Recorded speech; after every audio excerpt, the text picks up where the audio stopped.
அன்று காலை விடிந்ததும் முதல் வேளையாக மீனாட்சி உண்டியலை உடைத்து அதில் இருந்த ரூபாய் நோட்டுகளையும் சில்லறை காசுகளையும் தனித்தனியே பிரித்து வைத்து அதை எண்ணிக்கொண்டிருந்தாள். 50 ரூபாய் நோட்டுகளையும் 100 ரூபாய் நோட்டுகளையும் சேர்த்து 2500 ரூபாய் இருந்தது. சில்லறையாக 380 ரூபாய் இருந்தது. மொத்தம் 2880 ரூபாய் இருந்தது. அவர்கள் வசிக்கும் வேட்டாம்பாடி கிராமத்தில் மொத்தம் 200 குடும்பங்களுக்கு மேல் இருக்கும். அடுத்த வாரம் அக்கம் பக்கத்து வீடுகளில் இருப்பவர்கள் எல்லாம் சேர்ந்து திருப்பதிக்கு 3 நாட்கள் கோவில் சுற்றுலா செல்கிறார்கள். அதற்கு 2000 ரூபாய் பணம் கட்ட வேண்டும்.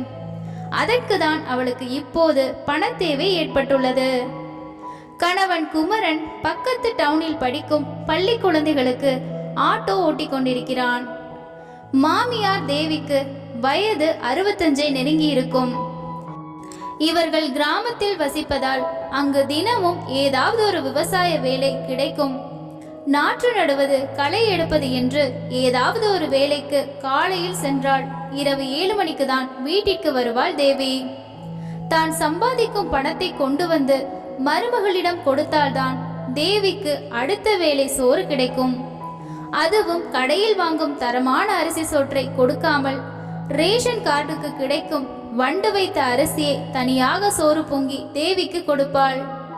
தேவிக்கு இது தெரியும் என்றாலும் அவள் எதையும் கண்டுகொள்வதில்லை. இதாவது கிடைக்கிறதே என்று மனதிற்குள் நினைத்துக் கொள்வாள். ஒரு முறை குமரன் அம்மா சாப்பிடும்போது பார்த்துவிட்டு தன் மனைவியிடம் கேட்டான், நம்ம வீட்டுல இருக்கிறது 5 பேரு, இதுல எதுக்கு 2 விதமா சோறு வடிக்கிற? கடையில வாங்குற அரிசி சோறு உதிரியா இருக்கும், அத்தைக்கு அதை மென்று சாப்பிடுவது ரொம்ப கஷ்டமா இருக்கும், அதுக்கு தான் நல்லா குலைந்து வர்ற அரிசியில தனியா சோறு வடிக்கிறேன் என்று சமாளித்தாள். மீனாட்சி வாய் சாமர்த்தியம் உடையவள் என்பது தேவிக்கு நன்றாகவே தெரியும். அதனால் அவளிடம் எப்போதும் பேச்சை குறைத்து கொண்டு ஒதுங்கி போய்விடுவாள் தேவி.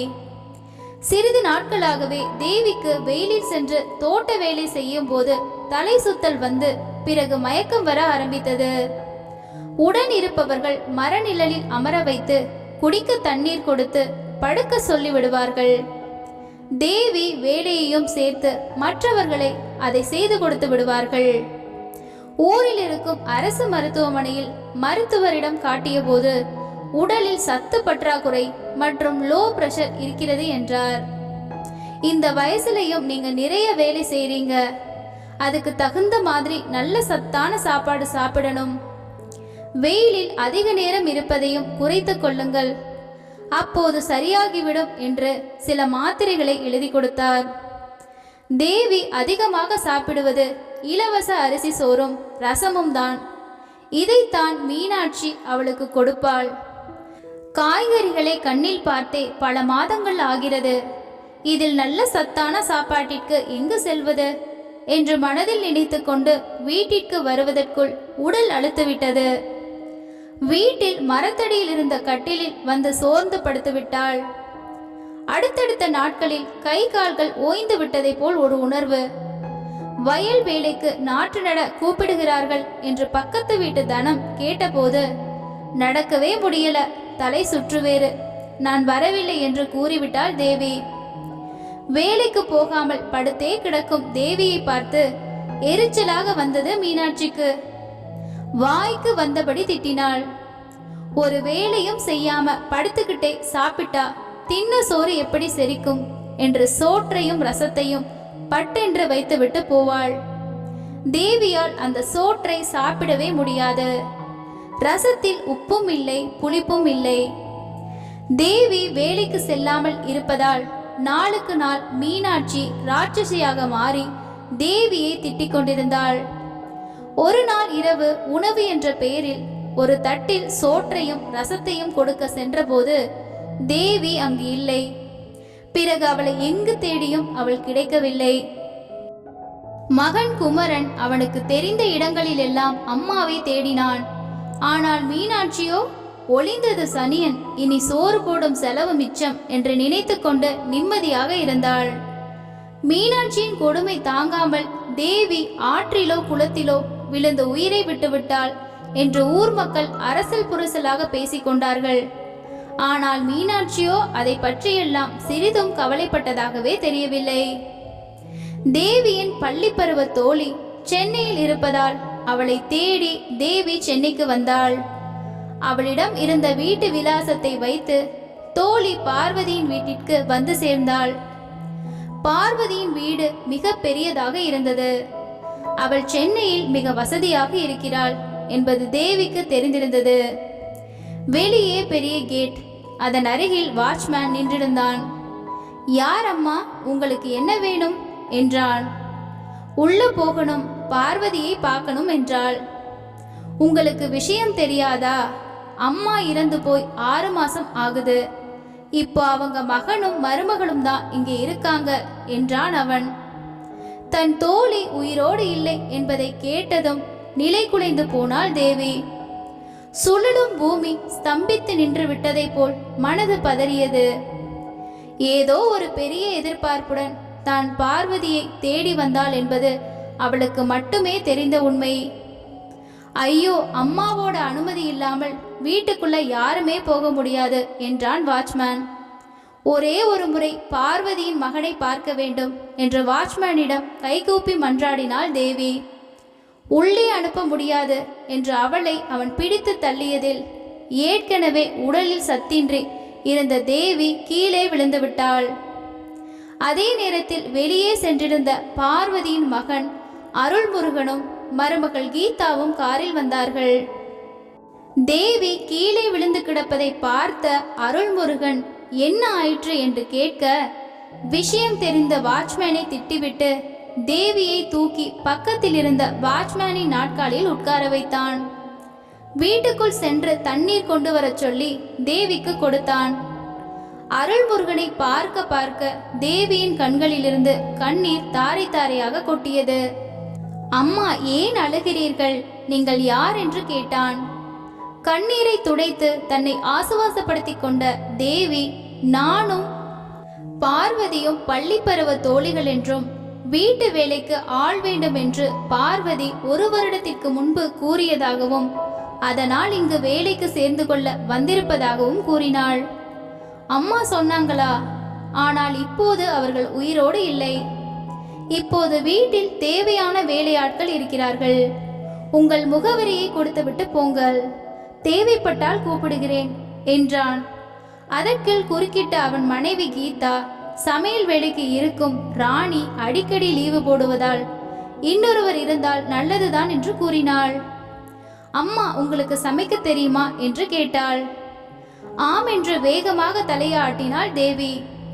சரி, உள்ள வாங்க. சமையலறைக்கு வெளியே ஒரு சிறிய அறை இருக்கு, முதல்ல அங்க போய் குளிச்சுட்டு சமையல் கட்டுக்குள்ள போங்க என்றாள் கீதா. அவர்கள் இருவரையும் கண்ணீர் மல்க கையெடுத்து கும்பிட்டு விட்டு உள்ளே செல்ல போனவளை கூப்பிட்ட அருள்முருகன், அம்மா, உங்கள் பெயர் என்ன என்றான். அதற்கு தன் உண்மை பெயரான தேவி என்ற பெயரை மாற்றி பத்மினி என்ற பெயரை கூறினாள் தேவி. அவள் தன்னுடைய உண்மையான பெயரை இப்போதைக்கு யாரிடமும் தெரிய வேண்டாம் என்று நினைத்தாள். என்ன வெறும் கையோடு வந்திருக்கீங்க? உடுத்துகிறதுக்கு மாற்று துணி எதுவும் இல்லையா என்றான். தலையை குனிந்து கொண்டே தேவி இல்லை என்று தலையாட்டினாள். கீதா அவளிடம் இருந்த புடவைகளில் இருந்து 4 காட்டன் புடவைகளை எடுத்து தேவியிடம் கொடுத்தாள். நீங்க இறந்து போன எங்க அத்தைக்கு தெரிஞ்சவங்கன்னு சொன்னதால தான் உங்களை இங்க வேலைக்கு சேர்த்துக்கிட்டோம். நீங்க செய்யும் வேலையிலேயோ இல்லை உங்கள் நடவடிக்கையிலேயோ எதுவும் தப்பு இல்லாம நடந்துக்கோங்க என்றாள். சரி என்று தலையாட்டி விட்டு அவர்கள் கொடுத்த அறைக்கு சென்று குளித்து நெற்றியில் திருநீர் அணிந்து வந்த தேவிக்கு இன்றும் உடல் அசதி குறையவில்லை. அவள் சாப்பிட்டு 1 நாள் ஆகியிருந்தது. ஏற்கனவே சமையல் அறையில் இருந்த வேலைக்காரி ராணி சமையல் வேலையில் மும்முரமாக இருந்தாள். கீதா தேவியை தன்னுடன் அழைத்து வந்து, இவங்க எங்களுக்கு வேண்டியவங்க, இனிமேல் இங்கே தான் இருப்பாங்க, சமையல்ல உனக்கு உதவியா இருப்பாங்க என்று சொல்லிவிட்டு தேவியிடம் பார்த்துக்கோங்க என்று தலையசைத்து சென்றாள். அன்று ராணி சொன்ன வேலைகளை எல்லாம் தேவி செய்தாள். சூரியன் உதித்ததிலிருந்து மறையும் அந்தி பொழுது வரை வெயிலில் தோட்ட வேலைகள் செய்தவளுக்கு உட்கார்ந்து காய்கறி வெட்டுவது, கீரை சுத்தம் செய்வது, தேங்காய் துருவுவது, பாத்திரம் கழுவது போன்ற வேலைகள் ஒன்றும் பெரிதாக கஷ்டமாக தெரியவில்லை. ஆனால் பசி வயிற்றை கிள்ளியது. ஊரிலிருந்து வருவதற்கு முந்தின நாள் மதியம் சாப்பிட்டது. கிட்டத்தட்ட 24 மணி நேரத்திற்கு மேல் ஆகிவிட்டது. மதிய உணவுக்கு பின் சாப்பிடுவதற்காக உணவு மேஜையில் வைக்க பழங்களை எடுத்து அறிந்து கொண்டிருந்த போது அதில் ஆப்பிள் பழம் கெட்டுவிட்டது. அதை போட வேண்டாம், குப்பை தொட்டியில் போட்டுவிடு என்றாள் ராணி. இல்ல, ஒரு ஓரத்தில் தான் கெட்டு போச்சு, அதை மட்டும் எடுத்துவிட்டு மீதிய அறிஞ்சு வைக்கிறேன் என்றாள் தேவி. வேண்டாம், அது நல்லாவே இல்ல, அம்மா திட்டுவாங்க என்றாள் வேலைக்காரி. தேவியின் பசிக்கு அந்த பழத்தை சாப்பிட வேண்டும் போல் இருந்தது. பழத்தையே திருப்பி திருப்பி பார்த்து கொண்டிருந்தவளிடம் அதை தூக்கி தூர போட்டுட்டு வேலைய பார்க்காமல், என்ன ஆப்பிள் பழத்தை வச்சு ஆராய்ச்சி பண்ணிக்கிட்டு இருக்க என்று கத்தினாள் ராணி. வேலை முடிந்ததும் சமையல் கட்டில் குப்பைகளோடு குப்பையாக ஆப்பிள் பழத்தையும் எடுத்து குப்பை தொட்டியில் போட்டாள் ராணி. குக்கர்ல சாதம் வச்சிருக்கேன், 3 விசில் வந்ததும் ஆஃப் பண்ணிடு, நான் போய் பால் பாக்கெட் வாங்கிட்டு வந்துடுறேன் என்று ராணி வெளியே சென்றதும் அதற்காகவே காத்து கொண்டிருந்தவளைப் போல குப்பை தொட்டியில் இருந்த ஆப்பிள் பழத்தை எடுத்து கழுவி சாப்பிட்டாள் தேவி. தலை விரித்தாடிய அகோர பசி சிறிது நேரத்தில் அடங்கி போனது. உணவு மேசையில் மதிய உணவை ராணி பரிமாற அருள்முருகன் மற்றும் அவரது மனைவி, அவர்களின் மகன் கவின் மூவரும் அமர்ந்து சாப்பிட்டார்கள். அப்போது சமையலறையின் கதவின் ஓரத்தில் நின்று அவர்கள் மூவரும் சாப்பிடும் அழகை வைத்த கண் வாங்காமல் பார்த்து கொண்டிருந்த தேவி தன் பார்வையை சற்று மேல் உயர்த்தி சுவரில் சிரித்த முகமாயிருந்த பார்வதியின் படத்தை பார்த்து, நான் பார்க்க வரும் வரை நீ உயிரோடு இருந்திருக்க கூடாதா என்று முணுமுணுத்தாள். சோறு ரசத்திற்காக ஏங்கியவளுக்கு பருப்பு, வடை, பாயாசம், பலகாரம் என்று விருந்து சாப்பாடு கிடைத்தது. இப்போது தேவிக்கு வயிறு மட்டும் நிறையவில்லை, அந்த வீட்டில் ஒரு வேலைக்காரியாக இடம் கிடைத்ததில் அவள் மனமும் நிறைந்துதான் போயிருந்தது. அருள்முருகனின் மகன் கவின் தேவியிடம் சீக்கிரம் ஒட்டிவிட்டான். தேவி சொல்லும் கிராமத்து கதைகள் அவனுக்கு மிகவும் பிடிக்கும். ஒரு நாள், மம்மி, இவங்களை நான் என்ன சொல்லி கூப்பிடணும் என்றான். அவங்க உன்னோட பாட்டியோட தோழி, அதனால நீ அவங்களையும் பாட்டின்னு கூப்பிடலாம் என்றாள் கீதா. தேவிக்கு அவள் மருமகளிடம் கிடைக்காத பாசமும் மரியாதையும் கீதாவிடம் கிடைத்தது. அவர்கள் வேலைக்காரர்களை ஒருபோதும் சம்பளம் வாங்கும் வேலையாட்களாக நடத்தியதே கிடையாது. அவர்களையும் சக மனிதர்களாகவே மதித்தார்கள். தேவி இங்கு வந்ததிலிருந்து 3ஆம் வகுப்பில் படிக்கும் கவின் காரில் காலை பள்ளிக்கு செல்லும் போதும் மாலை வீடு திரும்பும் போதும் உடன் செல்ல வேண்டும் என்பது தேவிக்கு கொடுக்கப்பட்டிருக்கும் வேலை. வயக்காட்டில் வெயிலில் அலைந்தவளுக்கு ஏசி காரில் தினமும் ஒரு பயணம் என்பது அவளுக்கு கிடைத்த ஒரு வரம்தான் என்று சொல்ல வேண்டும். மாமியாராய் சகல சௌபாக்கியங்களோடு வாழ வேண்டிய வாழ்க்கையில் வேலைக்காரி ஆனாள். ஆனால் இப்போது வேலைக்காரி என்ற வாழ்க்கையில் அறுசுவை உணவு, காரில் பயணம், நல்ல துணிமணிகள் என்று சௌகரியமான வாழ்க்கை.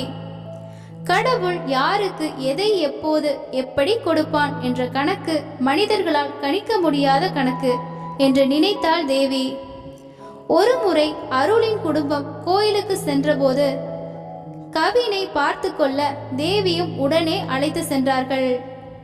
சாமி தரிசனம் முடிந்து கோயிலில் இருந்து வீட்டிற்கு கிளம்பி பாதி தூரம் சென்றதும் டீ குடிக்க ஒரு கடையில் காரை நிறுத்தினார்கள். கையில் ஒரு சிறிய பந்தை வைத்து விளையாடி கொண்டிருந்த கவின் பந்து சாலை ஓரத்தில் விழுந்து விடவும் அதை எடுக்க போகும்போது அங்கே வேகமாக வந்து கொண்டிருந்த லாரியை கவனிக்க தவறிவிட்டான். அருகில் இருந்தவர்கள் இதை பார்த்து சத்தம் போட மின்னல் வேகத்தில் சென்று குழந்தையை தன் பக்கம் இழுத்து கொண்டாள் தேவி. ஒரு சில வினாடிகளில் இது நடந்துவிட்டது. அங்கு இருந்தவர்கள் எல்லாம், நீங்கள் செய்த புண்ணியம்தான் உங்கள் குழந்தை என்று உயிர் தப்பியது. கடவுள் போல இந்த அம்மா வந்து உங்கள் குழந்தையை காப்பாற்றி இருக்காங்க, இல்லை என்றால் இந்நேரம் நினைத்து பார்க்கவே முடியவில்லை என்று ஒருவர் கூற கீதா கண்களில் கண்ணீர் மல்க தேவியை கட்டியணைத்து கொண்டாள். இருவரும் கைகூப்பி தேவிக்கு நன்றி தெரிவித்தார்கள். அன்றிலிருந்து அவர்கள் இருவருக்கும் தேவியின் மேல் இருந்த மதிப்பும் மரியாதையும் இன்னும் ஒருபடி கூடியது. வீட்டிற்கு போனதிலிருந்து கீதாவின் மனது படபடப்பாகவே இருந்தது. கவினுக்கு இன்று நடக்கவிருந்த அந்த விபத்தை பற்றியே நினைத்து அவள் மனது பதட்டமடைந்தது. கவினின் ஜாதகத்தை தங்கள் குடும்ப ஜோசியரிடம் காண்பித்து அவனுடைய ஜாதகப்படி அவனுக்கு நேரம் எப்படி இருக்கிறது என்று கேட்க வேண்டும் என்று நினைத்தாள். உள்ளே அலமாரியில் கவினுடைய ஜாதகத்தை தேடினாள். ஆனால் கிடைக்கவில்லை. அருளிடம் வந்ததும் அவனிடம் கேட்டாள். நம் எல்லோருடைய ஜாதகத்தையும் அம்மாதானே வைத்திருந்தார்கள். அவர்களுடைய அறை அலமாரியில் தேடி பார்த்தால் தெரியும் என்றான் அவன். அன்று இரவு உணவை முடித்துக்கொண்டு அருளும் கீதாவும் பூட்டியிருந்த பார்வதியின் அறை சாவியை எடுத்து பூட்டை திறந்து உள்ளே சென்றனர். வெகு நாட்களாக அறை பூட்டப்பட்டு இருந்ததால் அறை முழுவதும் தூசி நிறைந்திருந்தது. அலமாரியில் நிறைய பக்தி புத்தகங்களும் பழைய குமுதம், குங்குமம் போன்ற பத்திரிகைகளும் இருந்தது. அதன் நடுவே ஜாதகங்களை தேடினாள் கீதா. ஆளுக்கு ஒரு புறம் தேடிக்கொண்டிருந்த போது அருளின் கையில் அம்மாவின் டைரி கிடைத்தது. அதை எடுத்து திறந்தான். என்னங்க, நம்ம மூவரின் ஜாதகமும் இங்கு இருக்கிறது. கிடைத்து விட்டது என்ற கீதா அதை எடுத்துக்கொண்டு அருளிடம் வந்தாள். அவள் கூப்பிடுவதை கூட காதில் வாங்காமல் அவன் டைரியில் எதையோ படித்து கொண்டிருப்பதை பார்த்து பக்கத்தில் வந்தாள் கீதா. அன்புடைய மகனுக்கு, இது உன் பிறப்பின் ரகசியம். இந்த ரகசியம் உனக்கு தெரிய வரும்போது நான் உயிரோடு இருக்க மாட்டேன் என்று நினைக்கிறேன். இந்த பார்வதியின் சொந்த ஊர் வேட்டாம்பாடி. அங்கு ஒரு பெரிய பணக்காரருக்கு ஒரே மகளாக பிறந்தேன். செல்வ செழிப்பில் வளர்ந்தேன். அங்கு என்னுடைய உயிர் தோழி ஒருத்தி இருந்தாள். அவள் பெயர் தேவி. தேவியின் அப்பா எங்கள் தோட்டத்தில் தோட்ட வேலைக்காரர். சிறுவயதில் இருந்தே அவர் வேலைக்கு வரும்போது அவ்வப்போது தேவியையும் அவர் கூட வந்து என் வீட்டு வேலைகளை செய்வாள். அப்போது இருந்துதான் எங்கள் நட்பு ஆரம்பித்தது. இருவரும் உயிருக்கு உயிராக பழகினோம். திருமண வயதில் எனக்கு ஒரு பணக்கார வீட்டு மாப்பிள்ளையுடன் திருமணம். பிறகு 5 வருடங்கள் கழித்து தேவிக்கு ஒரு தொழிலாளியுடன் திருமணம் நடந்து முடிந்தது. பார்வதிக்கும் ராமனுக்கும் கல்யாணமாகி 5 வருடமாச்சு. இதோட 3 குழந்தை பிறந்து இறந்து போச்சு. இன்னொரு குழந்தையும் இறந்து போயிடுச்சுன்னா நம்ம ராமுவுக்கு எங்க அண்ணன் மகளை 2ஆம் தாரமா கல்யாணம் பண்ணி வச்சிடலாம். அதுக்காக பார்வதிய வீட்டை விட்டு அனுப்பிடணும்னு நான் சொல்லல. அவளும் இந்த வீட்டுல ஒரு மூலையில இருந்துகிட்டு போகட்டும் என்று என் மாமியார், அதாவது உன் பாட்டி, என் காதுபடவே பேசினார். நான் 4ஆம் முறையாக கர்ப்பம் தரித்தேன். வேண்டாத கடவுள் இல்லை. இந்த முறையும் குழந்தை பிறந்து இறந்து விட்டாலோ அல்லது இறந்தே பிறந்தாலோ என் வாழ்க்கையையும் உன் அப்பாவையும் பங்கு போட இன்னொருத்தி வந்து விடுவாள். என் வயிற்றில் கருவான குழந்தையின் உயிரை காப்பாற்ற நான் வேண்டாத கடவுள் இல்லை. அந்த கடவுளின் கருணைக்காக தினம் தினம் கோயிலில் மண் சோறு தின்றேன். விரதங்கள் இருந்தேன், தீ மிதித்தேன். பிள்ளை வரத்திற்காக யார் என்ன வேண்டுதல் சொன்னாலும் அதை குறைவின்றி செய்தேன். அன்று பிரசவ வலி விட்டு விட்டு வந்தது. ஊரில் இருந்த கை தேர்ந்த மருத்துவச்சி வீட்டிற்கு என்னை அழைத்து சென்றார்கள். மருத்துவச்சின் கைகளை பிடித்துக்கொண்டு கெஞ்சினேன். அம்மா, எப்படியாவது என் குழந்தையை உயிரோடு எனக்கு கொடுங்கள், என் வாழ்க்கையை காப்பாற்றுங்கள் என்று. பிரசவ நேரம் வந்தது. குழந்தையும் பிறந்தது. நான் கண் விழித்து பார்த்தபோது ஜொலிக்கும் தங்கமாய் நீ என் அருகில் இருந்தாய். என் மகிழ்ச்சிக்கு அளவே இல்லை. நான் கும்பிட்ட தெய்வங்கள் என்னை காப்பாற்றி விட்டது என்று நினைத்தேன். நான் கண் விழித்ததை பார்த்ததும் என் அருகில் வந்த மருத்துவச்சி உயிரில்லாத ஒரு குழந்தையை கையில் வைத்திருந்தாள். எனக்கு ஒன்றும் புரியவில்லை. கையில் எப்படி இன்னொரு குழந்தை என்றேன். இதுதான் உன் குழந்தை, இறந்தே பிறந்தது என்றாள். எனக்கு அதிர்ச்சியில் தலை சுற்றியது. அப்போ என் பக்கத்தில் இருக்கும் இந்த குழந்தை என்றேன். அது உன் தோழி தேவியின் குழந்தை. அவள் பக்கத்து அறையில் தான் இருக்கிறாள். அவளுக்கு இப்போது பிரசவம் ஆனது. அவளுக்கு பிறந்தது இரட்டை குழந்தைகள், 2 ஆண் குழந்தைகள். உன் மாமியார் வீட்டில் குழந்தை இல்லாமல் நீ படும் வேதனையும் துன்பமும் அவளுக்கு ஏற்கனவே தெரிந்திருக்கிறது. அதனால்தான் உன் குழந்தை மீண்டும் இறந்த செய்தி அறிந்து அவளின் ஒரு குழந்தையை உனக்கு கொடுக்க சொன்னாள் என்றாள். உடனே உன்னை தூக்கி கொண்டு பக்கத்து அறையில் இருந்த தேவியை பார்க்க சென்றேன். நீயும் உன் அண்ணனும் கிட்டத்தட்ட பார்க்க ஒரே மாதிரிதான் இருந்தீர்கள். தேவிக்கு கண்ணீர் மல்க நன்றி கூறினேன். இனிமேல் அவன் இந்த ஏழை தேவியின் மகன் அல்ல, செல்வந்தர் பார்வதி ராமுவின் செல்வ மகன் என்றாள். உன்னை அவள் மகன் என்று யாரிடமும் சொல்ல மாட்டேன் என்று எனக்கு சத்தியமும் செய்து கொடுத்தாள் தேவி. அவள் என்னிடம் கேட்ட ஒரே வேண்டுகோள், நீங்கள் இருவரும் முருகனை வேண்டி பிறந்த இரட்டை குழந்தைகள் என்பதால் முருகனின் பெயரான அருள்முருகன் குமரன் என்று பெயர் சூட்டப் போவதாக கூறினாள். அவள் ஆசைப்படி உனக்கு அருள்முருகன் என்று பெயர் சூட்டி நான் பெற்ற மகனை விட 1000 மடங்கு பாசத்தை கொட்டி உன்னை வளர்த்தேன். என் வாழ்க்கையை எனக்கு மீட்டுக் கொடுத்த தேவியும் நீயும் எனக்கு கடவுள்தான். நீயும் கீதாவும் என் பேரனும் எல்லா வளங்களையும் பெற்று சந்தோஷமாக வாழ இந்த அம்மாவின் ஆசீர்வாதங்கள். இந்த விஷயத்தை படித்தவுடன் நீ உன் அம்மாவை தேடி வேட்டாபாடி கிராமத்திற்கு சென்று தேவியையும் அவள் குடும்பத்தையும் கவனித்துக்கொள் என்று எழுதியிருந்தார். இதை படித்த அருள்முருகனின் கண்களில் கண்ணீர். கீதாவாலும் நம்ப முடியவில்லை. பார்வதி என்னை வளர்த்த அம்மாவா? அப்படியென்றால் பெற்ற அம்மா தேவி வேட்டாம்பாடி கிராமத்தில் இருக்கிறார். அவரை நான் உடனே பார்க்க வேண்டும் என்று நினைத்தபடி, கீதா 4 நாட்கள் கவினை உன் அம்மா வீட்டில் விட்டுவிடு. நாம் இருவரும் இப்போதே வேட்டாம்பாடி கிராமத்திற்கு கிளம்புவோம் என்றான். இந்த இரவிலா? வேண்டாம், அதிகாலையில் கிளம்பலாம். இப்போது வந்து அமைதியாக தூங்குங்கள் என்று அவனை சமாதானம் செய்து அழைத்து சென்றாள் கீதா. அடுத்த நாள் வீட்டு வேலைக்காரர்களிடம், நாங்கள் வெளியூர் போகிறோம், வருவதற்கு 4 நாட்கள் ஆகும் என்றும் சமையலறை மற்றும் தேவி தங்கும் அறையின் சாவியை அவர்களிடம் கொடுத்துவிட்டு வீட்டை பார்த்து கொள்ளுங்கள், தேவையானதை சமைத்து சாப்பிடுங்கள் என்று சொல்லிவிட்டு சென்றார்கள். ஏன் இந்த திடீர் பயணம்? இவர்கள் எங்கு செல்கிறார்கள் என்று வேலைக்காரர்களுக்கு குழப்பமாக இருந்தாலும் யாரும் எதுவும் கேட்கவில்லை. கிராமத்திற்கு சென்றடைந்த இருவரும் அங்கிருந்த டீ கடையில் காரை நிறுத்தினார்கள். காரில் தொலைதூரம் பயணம் செய்ததால் உடல் சிறிது அசதியாக இருந்தது. டீ வாங்கி குடித்துக்கொண்டே அருள் டீ கடைக்காரரிடம், இந்த ஊர்ல தேவி அப்படிங்கிற ஒருத்தங்களோட வீடு எங்க இருக்கு என்றான். சார், இந்த ஊர்ல தேவி என்கிற பேர்ல 4-5 பேர் இருக்காங்க. நீங்க எந்த தேவியை கேக்குறீங்க? பக்கத்துல தையல் கடை வச்சிருக்காங்களே அந்த பொண்ணு தேவியா என்றார். இல்ல, தேவின்னு ஒரு அம்மா, அவங்களுக்கு கிட்டத்தட்ட ஒரு 65-70 வயசுக்குள்ள இருக்கும்.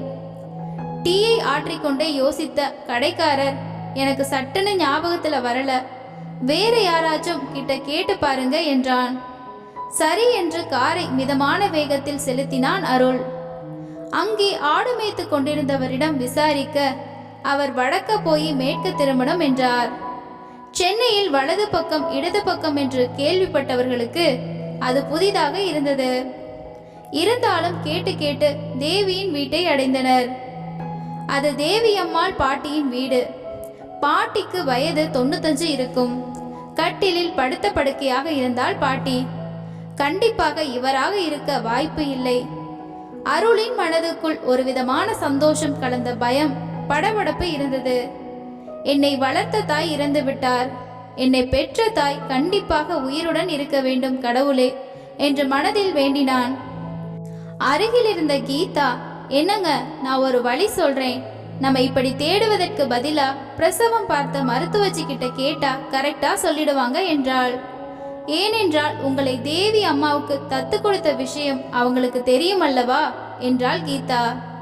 நீ சொல்லுவதும் சரிதான் என்று ஊரில் ஒருவரிடம், ஏங்க, இந்த ஊர்ல பிரசவம் பார்க்கிற மருத்துவச்சி வீடு எங்க இருக்கு என்று கேட்டான். டவுனுக்கார தம்பி, மருத்துவச்சிக்கு 75 வயசுக்கு மேல ஆயிருச்சு. இப்ப அவங்க பிரசவம் எல்லாம் பார்க்கறதில்ல, கண்ணு வேற சரியா தெரிவதில்லை என்றான். அந்த ஊரை சேர்ந்த ஒருவர், பரவாயில்லை, எனக்கு அவங்க வீட்டை காட்டுங்க போதும் என்றான். ஊரின் ஒதுக்குப்புறமாக இருந்த வீட்டில் தன் மகள் மருமகனுடன் இருந்தார் மருத்துவச்சி. அந்த வீட்டை இருவரும் அடைந்தார்கள். பாட்டி, என் பேரு அருள்முருகன். 37 வருஷத்துக்கு முன்னாடி நீங்க பிரசவம் பார்த்து பிறந்தவன் தான் நான். அப்படியா? இந்த ஊரா இல்ல பக்கத்து ஊரா என்றாள். இந்த ஊர்தான். தேவியோட பையன்.